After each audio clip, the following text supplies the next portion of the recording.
ಓಂ ಗುರುಭ್ಯೋ ನಮಃ ಹರಿ ಓಂ. ನಮಸ್ಕಾರ ಎಲ್ಲ ವೀಕ್ಷಕರಿಗೂ ವಾಸ್ತುಜ್ಯೋತಿ ಕಾರ್ಯಕ್ರಮಕ್ಕೆ ಸುಸ್ವಾಗತಗಳು. ವಾರ ಭವಿಷ್ಯ ನೋಡಿ, ಯಾವಾಗ ಜುಲೈ 19ರಿಂದ 25ನೇ ತಾರೀಕು ತನಕ ದ್ವಾದಶ ರಾಶಿ ಫಲಗಳ ಬಗ್ಗೆ ತಿಳ್ಕೊಳ್ಳೋಣ. ಅದಕ್ಕೂ ಮುಂಚೆ ಗ್ರಹಗಳ ಗೋಚಾರ ಅಂದರೆ ಯಾವ್ಯಾವ ಪರಿಸರದಲ್ಲಿ ಏನೇನು ರಿಸಲ್ಟ್ ಕೊಡ್ತಾ ಇದೆ ಅಂತ ತಿಳ್ಕೊಳ್ಳೋಣ. ಮೊದಲನೇದಾಗಿ ನಮಗೆ ಕುಜ ವೃಷಭ ರಾಶಿಯಲ್ಲಿ ಸಂಚಾರ, ಬುಧ ಮಿಥುನ ರಾಶಿಯಲ್ಲಿ ಸಂಚಾರ, ಗುರು ಸೂರ್ಯರು ಈಗ ಯುತಿಯಾಗಿದೆ. ನಮಗೆ ಗುರು ಉಚ್ಚ ಸ್ಥಿತಿಯಾದ ಕರ್ಕ ರಾಶಿಯಲ್ಲಿ ಸೂರ್ಯನು ಕೂಡ ಯುತಿಯಾಗಿದೆ. ಹಾಗೆ ಶುಕ್ರ ಕೇತು ಇಲ್ಲಿ ನಮಗೆ ಮಿಲನ ಸಿಂಹ ರಾಶಿಯಲ್ಲಿ.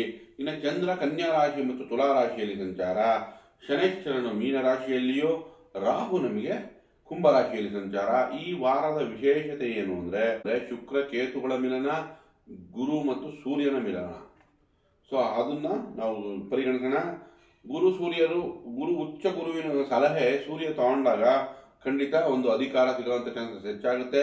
ಇನ್ನು ಶುಕ್ರ ಕೇತು ಕಂಜೆಕ್ಟ್ ಆದಾಗ ಸೈಂಟಿಫಿಕ್ ರಿಸರ್ಚ್ಗೆ ಅನುಕೂಲ ಆಗುತ್ತೆ. ಸೊ ಇದನ್ನ ನಾವು ಪರಿಗಣಿಸಿಕೊಂಡು ದ್ವಾದಶ ರಾಶಿ ಫಲಗಳ ಬಗ್ಗೆ ತಿಳ್ಕೊಳ್ಳೋಣ. ಸಿಂಹರಾಶಿ ನೋಡಿ, ಸಿಂಹರಾಶಿಯವರಿಗೆ 2ನೇ ಮನೆ ಚಂದ್ರ, 3ನೇ ಮನೆ ಚಂದ್ರ ಈ ವಾರದಲ್ಲಿ ಸಂಚಾರ ಮಾಡುತ್ತೆ. ಸೊ 2-3ರಲ್ಲಿ ಸಂಚಾರ ಮಾಡ್ತಿದ್ದ ವಾರದ ಮೊದಲ 2-3 ದಿವಸ ನಿಧಾನ ಅನ್ಸಿದ್ರು ವಾರ ಅಂತ್ಯದಲ್ಲಿ ಒಳ್ಳೆ ಲಾಭ ತಂದುಕೊಡುತ್ತೆ. ಯಾಕೆ ಅಂತಂದ್ರೆ 11ನೇ ಮನೆಯ ಬುಧ ನಿಮಗೆ 2ನೇ ಮನೆ ಧನಭಾವ ಕುಟುಂಬ ಭಾವದ ಮೇಲೆ ಕನೆಕ್ಟ್ ಆಗುತ್ತೆ. ಸೊ ಯಾಕಂದ್ರೆ 5-9 ಕನೆಕ್ಟ್ ಆಗ್ತಾ ಇರೋದ್ರಿಂದ ಖರ್ಚು ಜಾಸ್ತಿ ಆದ್ರೂ ಶುಭಕ್ಕಾಗಿ ಖರ್ಚಾಗುತ್ತೆ, ಲಾಭ ತಂದುಕೊಡುತ್ತೆ. ಇನ್ವೆಸ್ಟ್ಮೆಂಟ್ ಮಾಡಿದ್ರು ಕೂಡ ಒಳ್ಳೆ ರಿಟರ್ನ್ಸ್ ಕಾಣಿಸುತ್ತೆ. ಜೊತೆಗೆ ಸಿಂಹರಾಶಿಯವರಿಗೆ 11ನೇ ಮನೆ ಬುಧ ಅದು ಲಾಭದಲ್ಲಿ ಕೊಡ್ತಾ ಇದೆ. ಕರ್ಮಸ್ಥಾನದಲ್ಲಿ ಕುಜ ಇದ್ರೆ ಕೆಲಸ ಕಾರ್ಯಗಳಲ್ಲಿ ಒಂದು ಸ್ಟೆಬಿಲಿಟಿ ತಂದುಕೊಡುತ್ತೆ. ಒಂದು ಮೇಲಧಿಕಾರಿಯಿಂದ ಮೆಚ್ಚುಗೆ, ಪ್ರಮೋಷನ್ನು ಅಥವಾ ಹೊಸ ಪ್ರಾಜೆಕ್ಟ್ ಸಿಗೋಕ್ಕೆ ಕುಜ ನಿಮಗೆ ಸಹಾಯ ಮಾಡುತ್ತೆ. ಭೂಮಿ, ವಾಹನ ಇತ್ಯಾದಿಗಳಿಂದ ಲಾಭ ತಂದುಕೊಡುತ್ತೆ. ನಿಮ್ಮ ರಾಶಿಯಲ್ಲಿ 12ನೇ ಮನೆ ಗುರು ಮತ್ತು ಸೂರ್ಯ ಇರೋದು ನಮಗೆ ಈಗ ನಿಮಗೂ ಸ್ವಲ್ಪ ಅನಾರೋಗ್ಯ ಕಾಣಬಹುದು. ನಿಮ್ಮ ರಾಶಿಯಾಧಿಪನೆ 12ನೇ ಮನೆಯಲ್ಲಿದ್ದಾಗ ಎಕ್ಸಸ್ ಆಫ್ ಹೀಟ್ ಆಗೋದು ಅಥವಾ ಯಾವುದಾನ ಕಾರಣಕ್ಕೆ ಅನಾರೋಗ್ಯಕ್ಕೋಸ್ಕರ ನಾವು ಸೂರ್ಯನಿಗೆ ಪರಿಹಾರ ಬೇಕು. ಸೂರ್ಯ ಉದಯಕ್ಕೆ ಎದ್ದು ಅರ್ಘ್ಯ ಕೊಟ್ಟು ಸೂರ್ಯ ನಮಸ್ಕಾರ ಮಾಡೋದಾಗಲಿ, ಅಥವಾ ಬ್ರಿಸ್ಕ್ ವಾಕ್ ಮಾಡೋದು, ಅಥವಾ ಸಣ್ಣ ಜಿಮ್ಗೆ ಹೋಗೋದು, ಇದೆಲ್ಲ ನಿಮಗೆ ಸೂರ್ಯಂದು ಪರಿಹಾರ ಆಗುತ್ತೆ, ಕುಜಂದು ಪರಿಹಾರ ಆಗುತ್ತೆ. ಸೊ ಹಾಗಾಗಿ ಈಗ ತಂದೆ ಹೇಳಿದ ಮಾತು ಕೇಳೋದು, ತಂದೆ ಸಲಹೆ ತಗೊಂಡು ಕೆಲಸ ಮಾಡೋದು, ಇದೆಲ್ಲ ನಿಮಗೆ ಸೂರ್ಯನ ಪರಿಹಾರ ಆಗುತ್ತೆ. ಸೊ ಗೋಧಿಯನ್ನ ನಾರಾಯಣ ದೇವಸ್ಥಾನದ ದಾನ ಕೊಟ್ಟರು ಕೂಡ ನಮಗೆ ಸೂರ್ಯನ ಪರಿಹಾರ ಆಗುತ್ತೆ.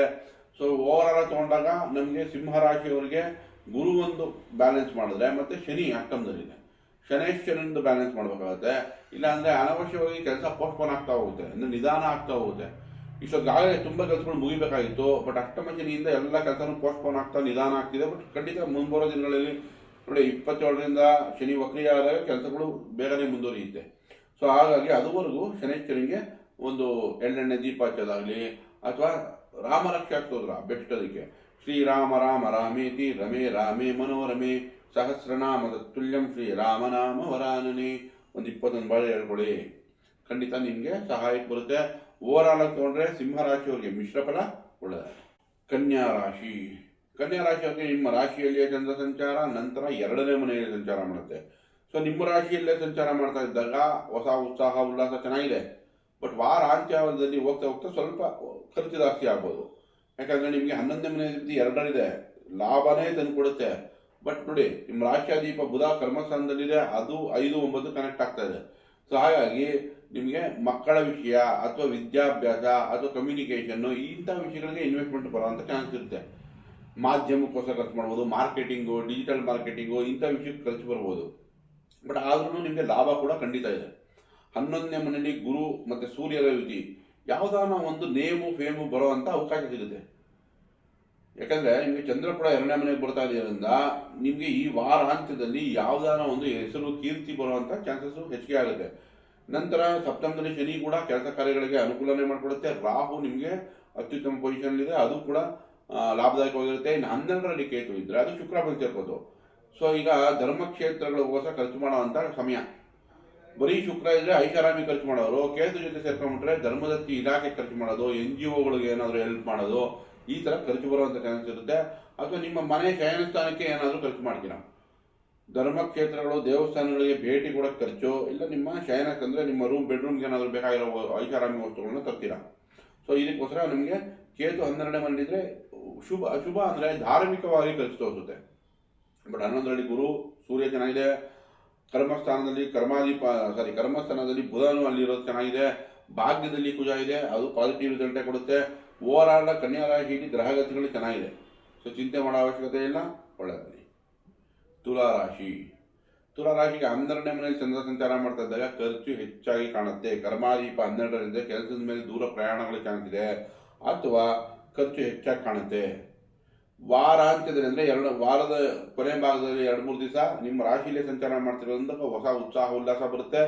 ನಿಮಗೆ ತುಲಾರಾಶಿಯವರಿಗೆ ಭಾಗ್ಯದಲ್ಲಿ ಭಾಗ್ಯಾದೀಪ ಬುಧ ಇದ್ದು ಆದರೂ ಕನೆಕ್ಟ್ ಆಗುತ್ತೆ ನಿಮ್ಮ ರಾಶಿಗೆ, ಸೊ ಅದು ನಿಮಗೆ ಶುಭ.